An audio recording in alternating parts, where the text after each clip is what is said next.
first part of the reserve, the Ituri Forest. But you see, forest animals, they tend to have natural colors and markings to help them blend in very well with the surroundings. So let's drive around through here, look at the bushes and trees, see if we can find anything that moves around, or maybe something that's not even green. Oh, over to the right, see the back half of an okapi. At first glance, you might think it's related to a zebra, but it's actually the only known relative of a giraffe. And you gotta see the head. The head's very similar in shape to a giraffe's head. They even have the long tongues. In fact, an okapi's tongue is so long it can lick its own ears.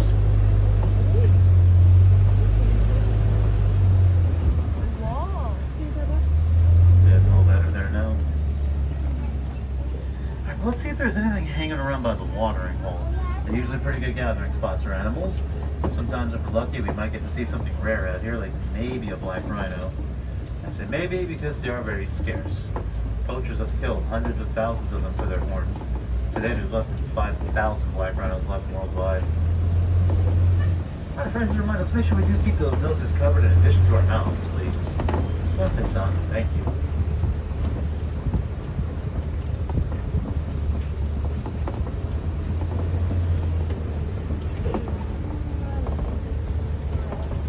Alright, here we go. Camera's ready. Here's a black rhino laying down across the water right now. We'll stop here in a moment. And this rhino right here weighs about 3,000 pounds. It can also charge up to 35 miles per hour. That is pretty quick for an animal that size.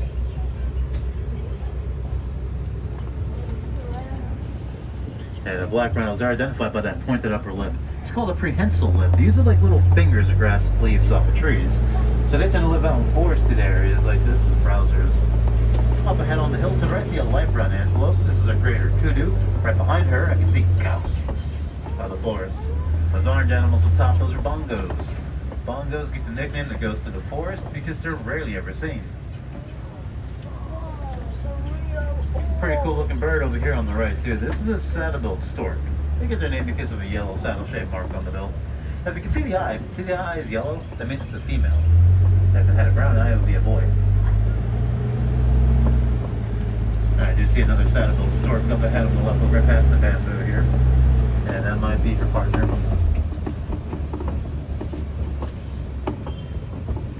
Alright, let's go ahead and make our way down to the Sabi River. Now, the river's a really good spot to see Nile hippos. You usually have pretty good luck seeing them in the water at Ananame. They're pretty big, even at birth. You know, when a hippo's born, it weighs 85 pounds. But a full-grown male, it's going to tip the scales at around 5,000 pounds. Just because they're very big, it doesn't mean that they're always easy to see. They are known to hold their breath in the water for up to 8 minutes. See? There's one down in the water there on the right. It's a little hard to see though. Let's see if we can find some more. Just keep checking the water because they usually come out of it at night. That's when they feed. Every night, hippos will eat up to about 90 pounds of vegetation. That's a lot of salad. Oh, here's a lot of hippos on the left. Alright, camera's ready. We'll make a stop right here. Look right there in the water. There's tons of them. As you can see, the big great flotation devices for birds.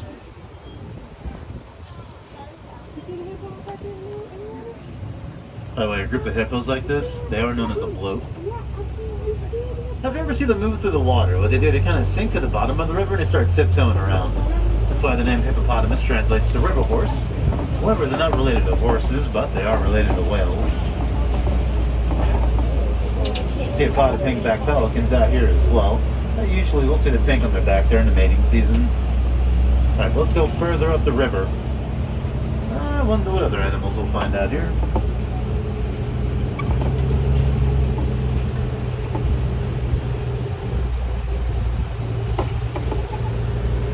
Oh hey, check this out. Let's go over the bridge. Look to the left. Down below there are Nile crocodiles.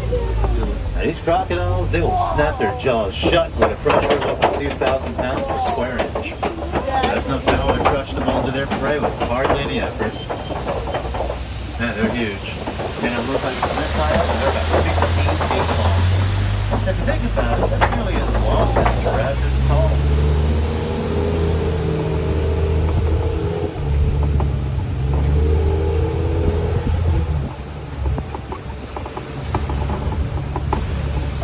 Again, just don't forget, you gotta keep those noses covered too, please. It's not. Alright, head over to the Savannah next. It's a completely different ecosystem. A lot of different animals to find out there as well. Speaking of different, over here on the right, you'll see an ancient baobab tree. They're also known as upside-down trees, and it's because the branches look a lot like the roots. But like I said, they're ancient. They lived for about 2,000 years. This one right here, it's already halfway there. Alright, let's head into the savannah. Let's see what animals are hanging around out here today.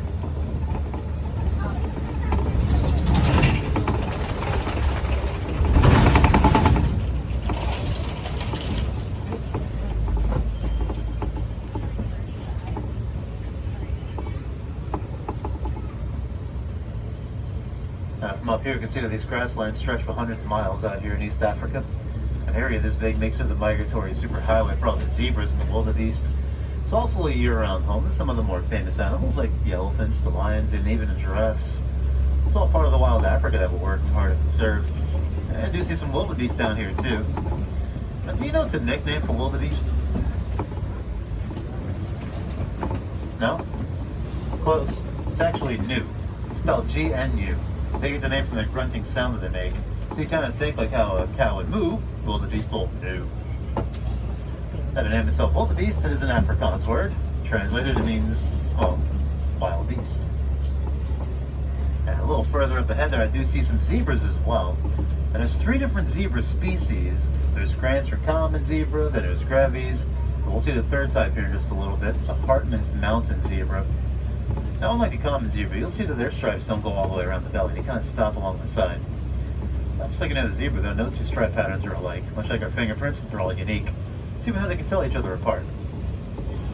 And by the way, together, zebras and wildebeest, they make up one of the largest migratory herds out here. About 1.5 million of them migrate across the savannah each and every year.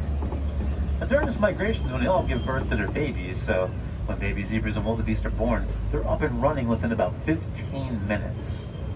Man, that's just so they can keep up with everybody, too. Now, we'll see if we try to get a close look at the zebras up ahead here, too.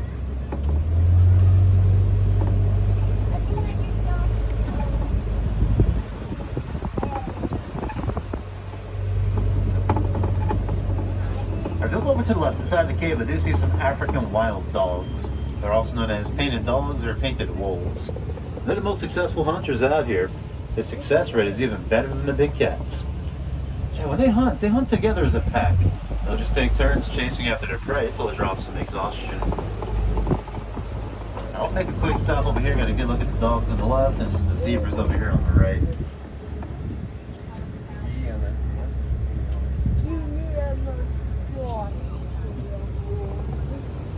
Зебры какие.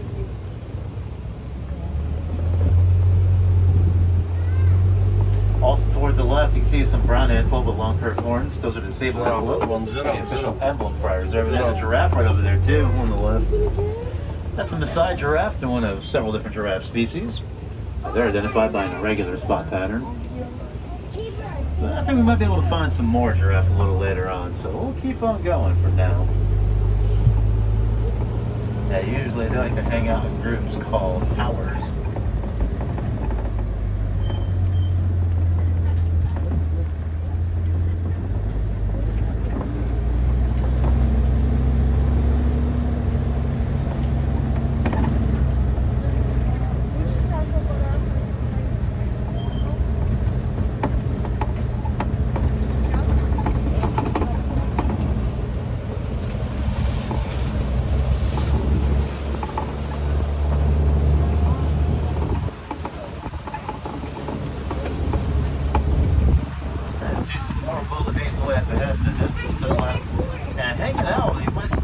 Collie cattle. The horns of those cows out there are about 6 feet long. Right when they meet the head, they can be as big as 20 inches around. The collie cattle are also known as the Watusi cattle. They're named after the tribe that first domesticated them. Another nickname of theirs is King's cattle. That's because in the Watusi tribe, the more collie cattle you own, the wealthier you are.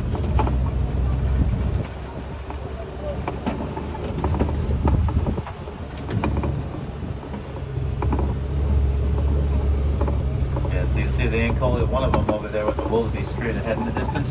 As you go around the turn, underneath this group of palm trees on the right, you'll see another one. Also over here, as you go around the turn on the right, you see a little gazelle. That's a springbok.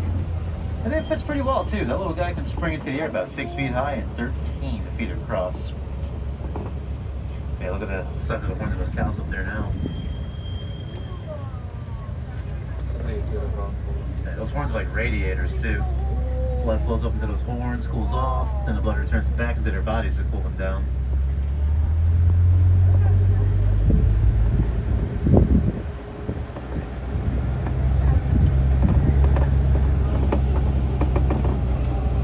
Oh, look over here on the left, there's a whole tower of giraffes. Alright, when we get past the trees here, we'll stop in a moment. Looks like they're eating over there, which is what they do all day long. They have to eat for about 20 hours a day. Doesn't really leave a whole lot of time for sleep, you know? In fact, they only sleep at maybe 30 minutes a day. You know how many vertebrae that have those big long necks? 7, just like us. But theirs is just a lot bigger. And speaking of things that are a lot bigger, I think it's time we head over to elephant country. What do you say? Sound good? Alright, Monday, let's go. We'll swing around by Monkey Point. And let's see if we can maybe find some mandrills. They are the most colorful monkeys in the world.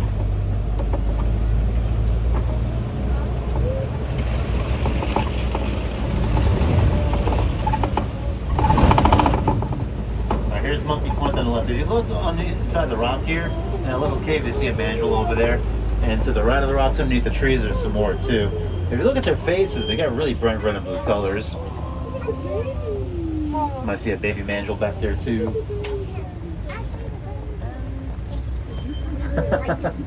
Over to the right, check that out. There's a young elephant bull. Just kind of laying out in the dirt. Just kind of taking a little nap right now.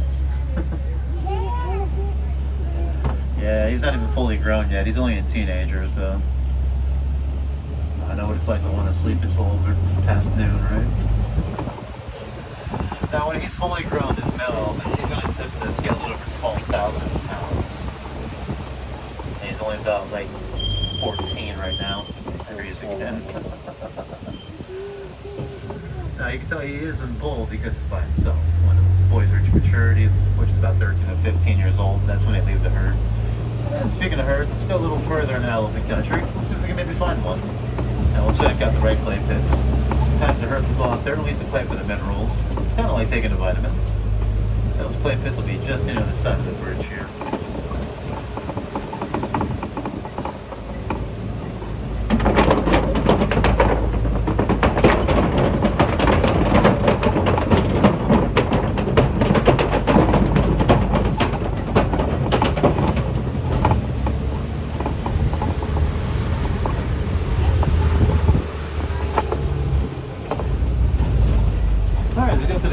So I do see a lot of tusk marks out here, both male and female elephants out there for tusks. Even on reserves, they're being targeted by poachers for them. So to protect the elephants out here, we provided scientists to the reserve to study their vocal patterns. By studying how they talk to one another, we're learning what it is that they need in order to survive. And one of the interesting things we found out is that elephants are afraid of bees. So we've used this knowledge to help out some local farmers. They're having issues with elephants going onto their farms and destroying all their crops. So to keep the elephants out without harming them, we've helped the farmers set up these beehive fences. That way, as the elephants get near, they hear the bees and they go around everything. So this way they don't destroy any of the crops. Then the farmers have an additional crop with the honey that's produced.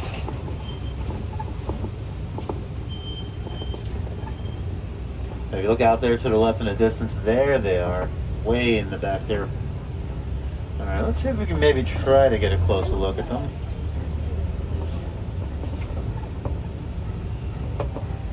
And see, they have a lot of dirt on their backs too. It's because they're very sensitive to the sun's UV rays and they get sunburned pretty easily. So they dust bathe and they throw dirt and mud all over themselves.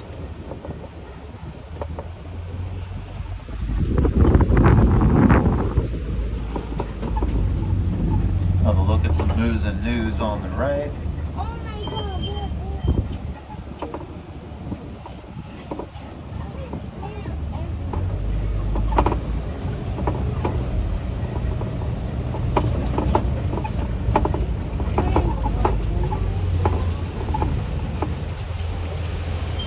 The elephants want to hang out behind all the trees here on the left. Alright, let's go take a look at some greater flamingos in the meantime. These are the palest of their species. When they hatch, they're not even pink. They're bright. They eat a lot of brine shrimp, which is high in beta-carotene. It's the beta-carotene that turns them pink. Usually it'll take about a year or two before they fully develop their pink feathers.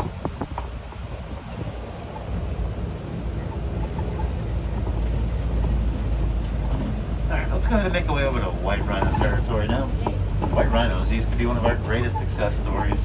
Even today, their horns are highly valued on the black market. See, every time a poacher sells a rhino horn and take that money, then they go out and buy more sophisticated weapons to hunt even more rhinos. This vicious cycle has been very difficult to break.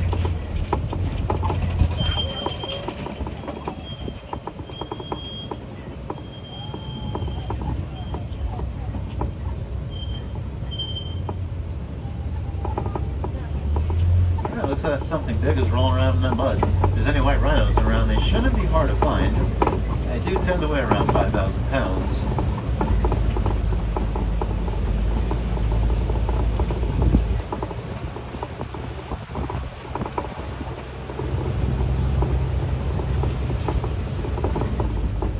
Alright, look over here on the right side of the bushes. You see some antelopes over here. These are the scimitar horned oryx. They're desert antelope. If they had to, they can go as long as 9 months without taking a drink. Yeah, their bodies absorb water from the vegetation that they eat. And to further conserve that water, they don't even break a sweat until their body temperature reaches about 115 degrees Fahrenheit.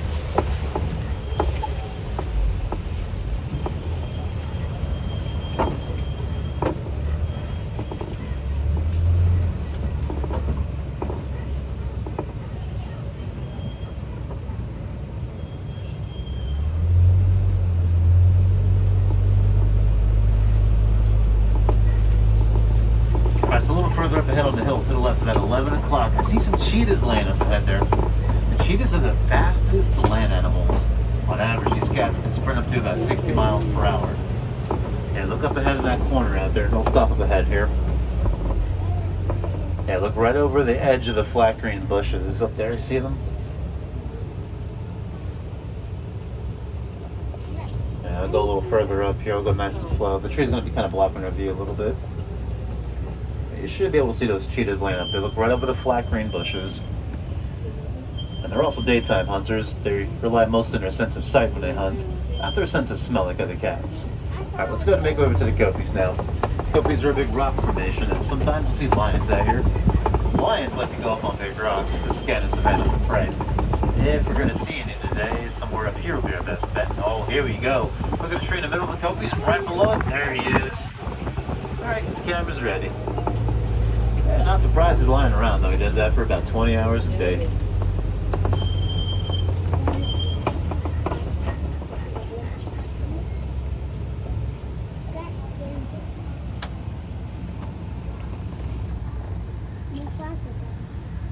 He is one big cat, too. He weighs about 550 pounds. And to put that size in perspective, if you were to get an up-close look at one of his paw is actually bigger than your face. Yeah, he's massive. He's about 8 feet long. From the tip of his nose all the way to the tip of his tail.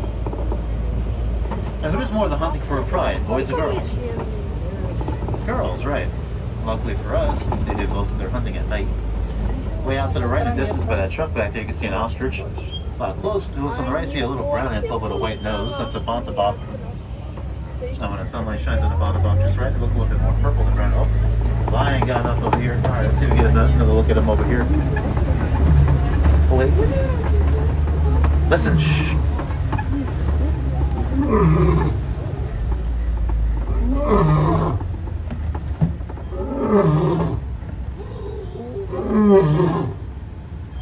Клетки, он рядом.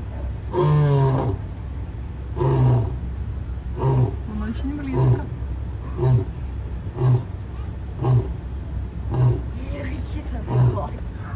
Не говори глупости. How awesome was that? At his loudest, you can hear him from like 5 miles away. Now what he's doing, he's signaling to other male lions that could be in the area that, hey man, this is my territory, and I'm going to protect it at all costs. And he usually roars like that at dusk and dawn. It's not really interesting to actually hear him belt it out like that right in the middle of the day. On the way out to the left, see some warthogs laying back there by a big group of rocks. They kind of look like fuzzy rocks themselves. They're a little hard to see. As we go around the other side, maybe we'll be able to get another look at them.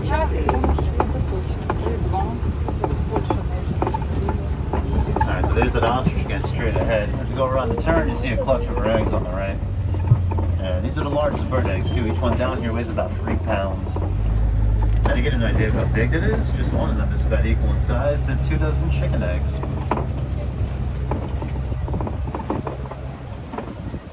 And there are the warthogs again on the left. They're looking at the set though. They're a little hard to see. They kind of blend in with those rocks. Alright, let's just keep on going.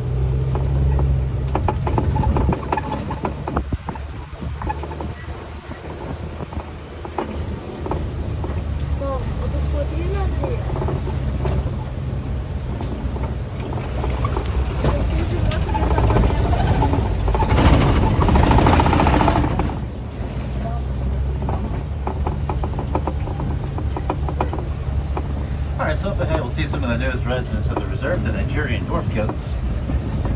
They've been a very welcome addition out here. For their small size, they don't take up a lot of space, and they're usually pretty good at maintaining the yard. They eat up all the undergrowth and all the weeds. You see them hanging out right here on the porch. And look at them, they're adorable. And sometimes they'll start getting real playful too. They'll start jumping up and down, maybe even butting each other in the head. When they do that, it's actually a way for them to establish their dominance. It even helps them mature as they age. Alright friends, well unfortunately our safari has come to the end. So I'm going to drop you all off in the warden's post. I hope you had a great time today, and I want to thank you very much for choosing Kilimanjaro Safaris. And please come back again soon, because no two safaris are ever the same. The animals definitely make sure of that. But I want you to remember that wherever you live, there's always ways that you can help protect the local wildlife and conserve their habitats. You can even help conserve the habitats of some of the animals that we've seen here today. It's really easy too. All you gotta do is Nazar, ну как recycle your тебе? old electronics. And Понравилось? devices like your cell phones and laptop computers contain